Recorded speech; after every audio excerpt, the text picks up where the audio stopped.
Bueno. Buenos días a todos, mi nombre es Beatriz Merchán, soy residente del Hospital Clínico San Carlos en Madrid y en primer lugar agradecer al comité científico que haya seleccionado este trabajo sobre correlación entre endoscopia y anatomía patológica en pacientes con esofagitis eosinofílica en función de la edad. Como todos ustedes saben, la esofagitis eosinofílica es una enfermedad crónica inmunomediada que se caracteriza por síntomas de disfunción esofágica y un infiltrado eosinofílico en la anatomía patológica, excluyendo otras causas de eosinofilia esofágica. Es una enfermedad que se da fundamentalmente en pacientes varones, con una incidencia que se calcula entre 1 a 20 casos nuevos por cada 100.000 habitantes y una prevalencia estimada de 15 a 50 casos por cada 100.000 habitantes. Para poder hacer el diagnóstico de esofagitis eosinofílica, primero tenemos que tener una clínica compatible. Lo segundo, tenemos que tener una anatomía patológica también compatible, encontrando al menos 15 eosinófilos por campo de gran aumento. Y tenemos que excluir otras causas de hipereosinofilia esofágica. Si nosotros hacemos un estudio endoscópico a pacientes que tienen una sospecha clínica de enfermedad, nos podemos encontrar uno o más de los siguientes hallazgos, yo creo que comúnmente conocidos por todos: los exudados, el edema, las estrías longitudinales, los anillos, la friabilidad de la mucosa al roce del endoscopio, la estenosis y el estrechamiento difuso. Por lo tanto, nosotros nos planteamos si estos pacientes, que en ocasiones tienen una imagen endoscópica muy sugerente, si realmente van a tener una anatomía patológica compatible con la enfermedad. Por tanto, nuestro objetivo fue analizar la correlación entre los hallazgos endoscópicos y la anatomía patológica y ver si había alguna diferencia en función de la edad. Para ello, realizamos un estudio retrospectivo en el que hicimos una búsqueda de pacientes sin límite de edad que tuviesen una gastroscopia inicial con al menos un hallazgo característico de esofagitis eosinofílica. Tuvimos en la búsqueda inicial una población total de 226 pacientes, pero tuvimos que excluir 18 por no cumplir criterios de inclusión y nos quedamos con una muestra final de 208 pacientes. Y la variable principal fue la relación de pacientes con hallazgo endoscópico sugerente y anatomía patológica compatible con esofagitis eosinofílica. Y fíjense que del total de pacientes, la gran mayoría se encuentran incluidos en un grupo que hemos denominado de edad adulta, casi un 83%. En cambio, hay una menor proporción de pacientes en el grupo de edad pediátrica y en el grupo de más de 70 años. Hay un predominio de varones, más de la mitad van a ser hombres, con una edad al diagnóstico de 39 años. Los hallazgos endoscópicos más frecuentes que encontramos al inicio fueron los anillos, con casi un 73%, y los surcos longitudinales, con un 43%. En cambio, el edema, los exudados, la estenosis y la friabilidad se encontraban en menor proporción. Y fíjense que del total de pacientes, menos de la mitad, el 42,3%, va a tener una anatomía patológica compatible con la enfermedad. El 23,5% de pacientes presentaba impactación de algún cuerpo extraño en la gastroscopia de diagnóstico.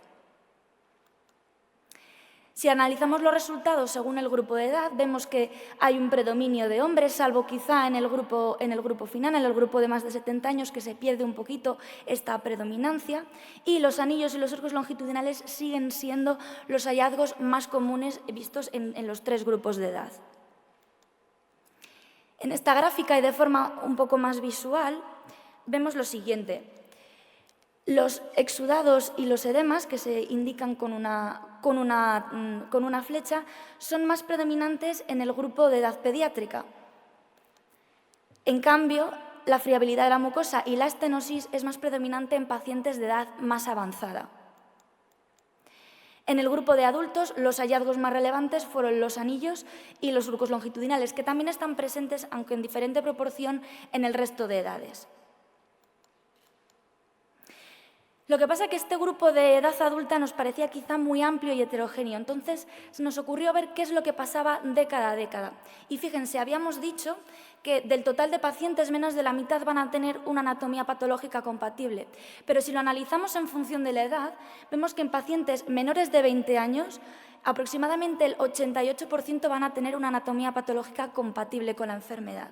Y vemos que según va avanzando la edad, esta proporción, este porcentaje, va decreciendo también, como pueden ver en esta gráfica, de forma que a partir de los 50-60 años no encontramos ningún caso de pacientes que tengan una imagen endoscópica sugerente y una anatomía patológica compatible.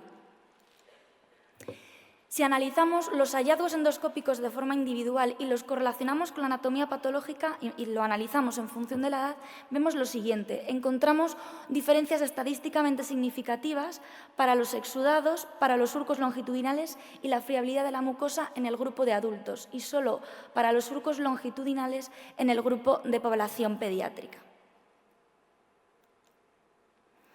Por tanto, en nuestro estudio, en nuestra muestra, podemos decir que los exudados y el edema son hallazgos que se dan más frecuentemente en población pediátrica.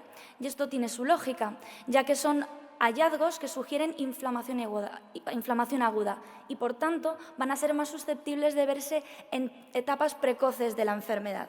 En cambio, los anillos y también la estenosis, que son el reflejo de la fibrosis y el remodelado, se van a dar en etapas más tardías de la enfermedad. Es decir, visto de otro modo, estamos diagnosticando a los adultos cuando ya tienen un patrón fibroso en este caso.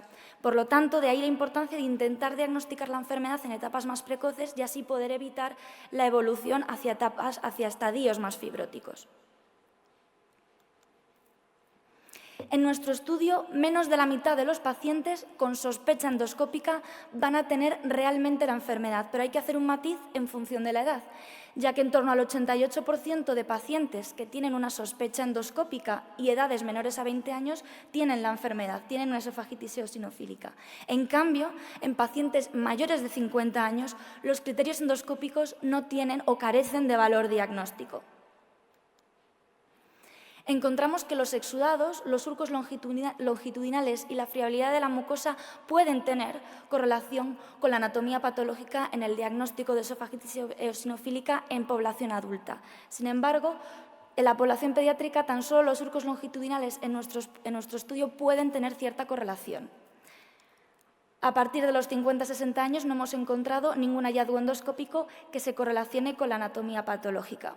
¿Quiere esto decir que si encontramos hallazgos que pueden correlacionarse con la anatomía patológica, como los exudados o los surcos, por ejemplo, quiere esto decir que tengamos que obviar la toma de biopsias?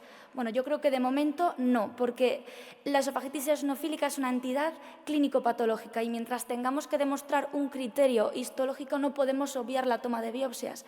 Y además deberíamos seguir el protocolo que nos recomiendan las guías. Pero sí que podemos hacer un matiz, porque, por ejemplo, si nos encontramos hallazgos que pueden tener cierta correlación, como por ejemplo los exudados o los surcos longitudinales, podemos dirigir la biopsia hacia esas localizaciones donde estos hallazgos estén más presentes. ¿Para qué? Para así tener mayor rentabilidad en el diagnóstico.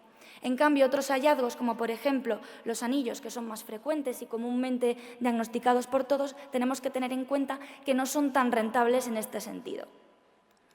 Y así, para concluir, yo diría 3 ideas clave: que en general no hay buena correlación en el diagnóstico de esofagitis eosinofílica entre la imagen endoscópica y la anatomía patológica, puesto que menos de la mitad de los pacientes con sospecha endoscópica realmente va a tener la enfermedad.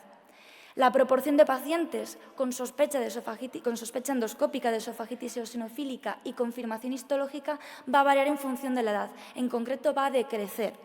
Y los hallazgos que más se pueden correlacionar son los exudados, los surcos longitudinales y la friabilidad de la mucosa en adultos, y solo los surcos longitudinales en edad pediátrica. Sin embargo, esto no quiere decir que tengamos que obviar la toma de biopsias.